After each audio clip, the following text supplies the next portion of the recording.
안녕하세요. 장원장의 공부톡 장미진 원장입니다. 오늘은 요즘 중3 학부모님들의 가장 큰 고민이죠. 고등학교 선택에 대한 이야기를 좀 해보려고 해요. 요즘 중3 학부모님들 문의 전화가 정말 많은데요. 이런 질문 가장 많이 하시죠. 원장님, 고등학교 어디 가야 할까요? 2028 바뀐 대입에서 어느 고등학교를 가야 대입에 유리할까요? 이런 질문들 정말 많이 하세요.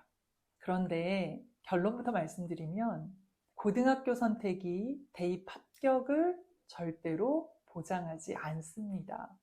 그리고 입시는 계속 바뀌었어요. 하지만 단 한 번도 쉬운 입시는 없었습니다. 즉, 절대적으로 대입에 유리한 학교는 없었어요. 그럼에도 후회하지 않으려면 이런 선택을 해서는 절대로 안 된다는 3가지 사례가 있어서 오늘은 그걸 말씀드리려고 하고요. 그리고 더불어 후회하지 않는 선택을 하기 위해서 반드시 생각해 봐야 할 기준도 3가지 말씀드리도록 할게요. 고등학교 선택, 이렇게 하면 100% 후회한다. 첫 번째 사례는요. 무조건 특목고, 자사고, 붙고보자입니다. 특목고, 자사고, 대입실적 너무 좋죠. 서울대, 의대 많이 보냅니다. 학교 커리큘럼 우수하고요. 선생님들 실력도 뛰어나시죠. 하지만 그것만 보시면 안 돼요. 특목고나 자사고에서 학생을 뽑는 전형이 자기주도학습 전형이에요. 왜냐하면 이 학교들의 특징은 기숙사에서 자율학습을 해야 하거든요. 그래서 애초에 중학교부터 자기주도학습 경험을 충분히 쌓은 학생을 가려 뽑는 게 고입 자기주도학습 전형입니다. 당연히 면접에서 대부분 진짜 스스로 공부한 아이와 하지 않은 아이가 걸러지죠. 하지만 운 좋게도 우리 아이가 자기주도학습을 하지 않았는데 합격을 했다. 사실 운이 좋아 보이지만 운이 좋은 게 절대로 아닙니다. 합격한 첫날 하루 웃고 나머지 날들은 우는 날이 많아질 수도 있어요. 이런 케이스의 아이들을 목동, 대치동에서 정말 많이 만났어요. 하나고등학교, 외대부고, 민사고, 그리고 상상고. 어머님들이 이 학교만 가면 무조건 대입은 따놓은 당상이다, 이런 생각들을 하시는 것 같은데요. 절대 그렇지 않습니다.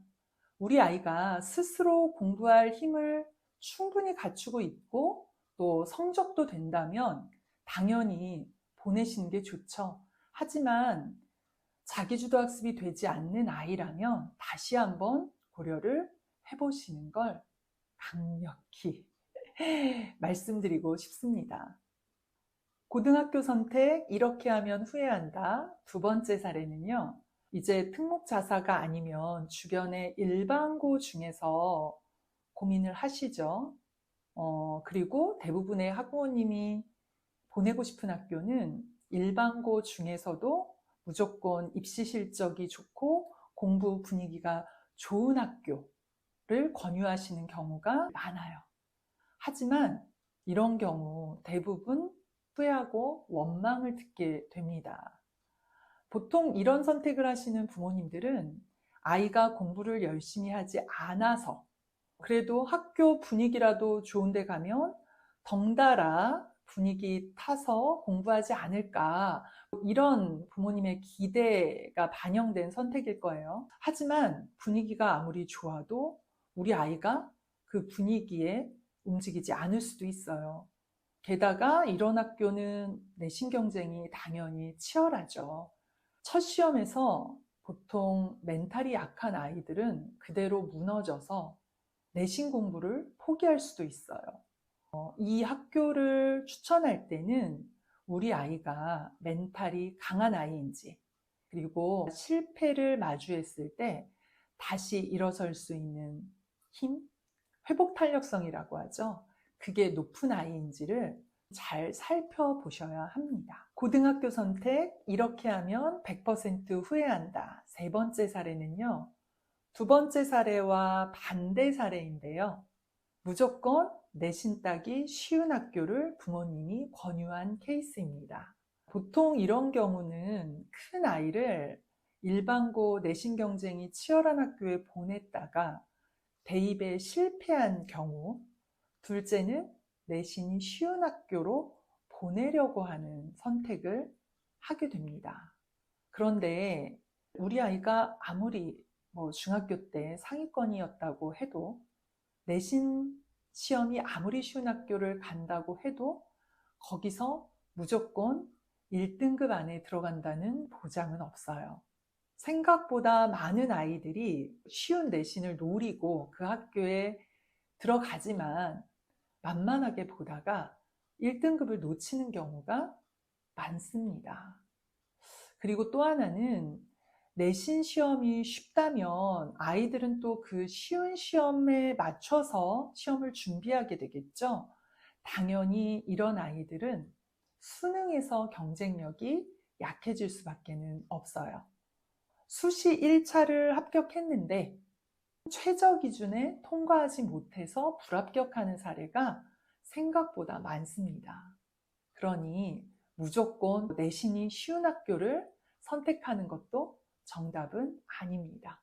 물론 우리 아이가 그곳에 가서 열심히 한다면 좋은 선택일 수도 있어요. 그렇다면 후회하지 않는 고등학교 선택은 어떻게 해야 할까요? 중요한 기준 3가지를 알려드릴게요. 일단 첫 번째는 고등학교 선택 주도권은 무조건 아이에게 주셔야 합니다.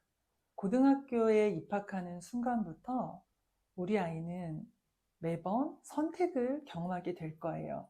2022 개정교육과정과 고교학점제 모두 학생의 선택권을 강화한 교육과정이기 때문에 아이는 선택의 순간들을 계속 마주하게 됩니다. 그러니 고등학교 선택부터 스스로 할 수 있도록 기회를 주시는 게 맞습니다. 무엇보다 자신의 선택에 대해서 자신이 책임질 수 있는 아이로 기르는 그 첫 번째 시작이라고 보셔도 될 것 같아요.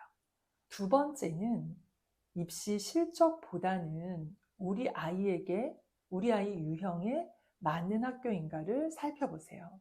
앞서 말씀드린 것처럼 입시 실적이 아무리 좋은 학교라고 해도 우리 아이가 그 학교와 맞지 않는다면 가서 얻는 것보다 잃는 게 훨씬 더 많을 수가 있어요. 입시 실적 아닌 우리 아이 성향을 가장 우선에 두고 선택하기를 추천드립니다. 마지막 3번째는 요행을 바라는 선택은 위험합니다. 입시에 요행은 없어요. 아무리 내신 따기 쉬운 학교를 가더라도 치열하게 노력하지 않으면 절대로 좋은 성적을 받을 수 없다는 말씀 드렸죠. 입시가 바뀔 때마다 쉽게 들어갈 수 있는 분을 찾기보다는 꾸준히 스스로 공부해서 아이가 원하는 목표에 닿을 수 있는 방법을 찾아야 합니다. 마지막으로 중요한 한 가지를 말씀드리고 싶어요. 고등학교부터는 진짜 아이의 공부 역량이 중요해집니다. 초등학교, 중학교 공부까지는 부모님의 역량, 선생님의 역량으로 얼마든지 좋은 성적을 받을 수 있어요. 하지만 고등학교 공부부터는 불가능하죠. 그래서 우리 아이가 스스로 할 수 있는 힘을 길러주는 게 가장 중요해요.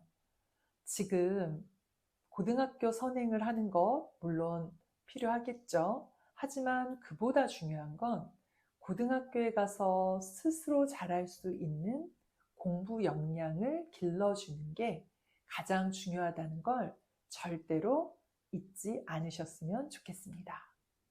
오늘은 고등학교 선택에 대해서 이야기를 나눠봤는데요. 오늘 영상이 도움이 되셨다면 구독과 좋아요, 알림 설정 부탁드립니다. 저는 더 좋은 정보로 찾아뵐게요.